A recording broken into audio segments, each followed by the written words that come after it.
Okay, so in this video we're going to talk about polynomials in quadratic form, among other things. So first, when we look at this, we see 16x to the fourth minus 81 is our problem, and we want to completely factor that. So if we look at this explanation here, we can see that what we have here is basically something squared minus something squared. So it's the difference of two squares, which means it's 4x plus 9, 4x squared minus 4x squared plus 9, 4x squared minus 9.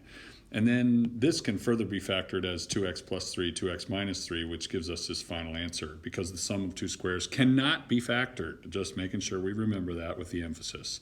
Okay, now when we do a polynomial in quadratic form, what we'll find is that we have basically a variable that looks, smells, and tastes like a quadratic, but it doesn't really, I shouldn't say it looks like it, it smells like it and it tastes like it, but it's not exactly looking like it. So we need to make it look like it. And I'm going to show you some tricks on how to do that.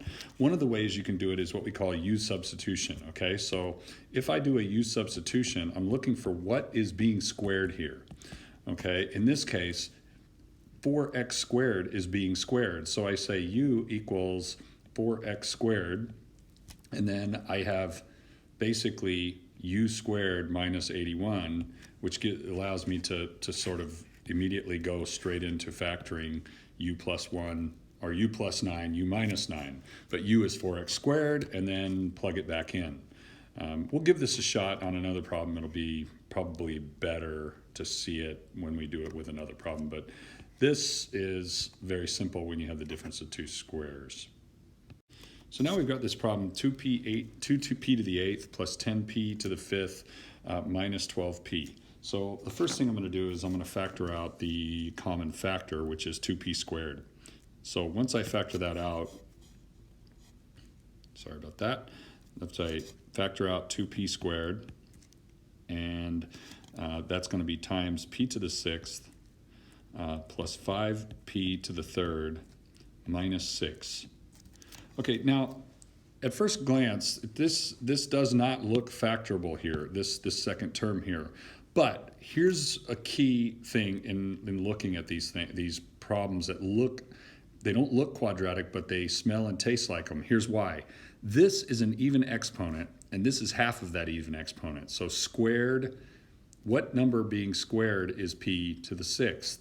What number being its original is p cubed squared p to the 6th. Yes, so this and this is an equation in quadratic form. So now, what is being squared is this value p to this, the square root of p to the 6th, which is p cubed.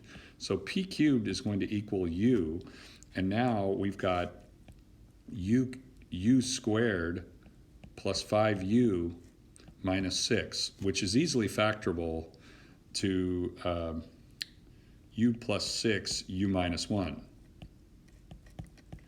And now I simply need to put that back in to the equation, and I've got 2p squared times p cubed plus 6 times p cubed minus 1. Now I'm going to pause the video. Are we finished factoring or not? If we are, then that's okay, but if not, I'm going to pause the video, or you pause the video and see if you can do it.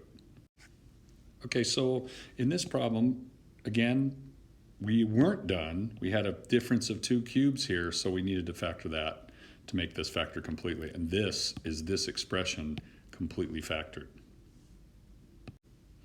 Then sometimes you'll get a problem like this where you have x and the square root of x.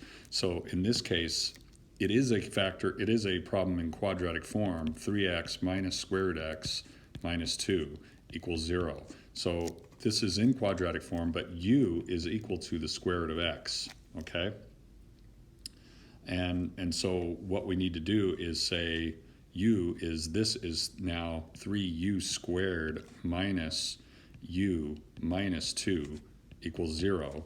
And now I can actually see if I can factor this, and I get 3u plus 2 and u minus 1. Let's check that. 3u squared minus 3u plus 2u, that that gives us minus u and then minus 2. So we're set. Now I'm going to go ahead and set this, and I get 3u plus 2 is equal to 0, or u minus 1 is equal to 0. And then I solve these out, and I get u is equal to negative 2/3, or u is equal to 1. Now, since u is the square root of x,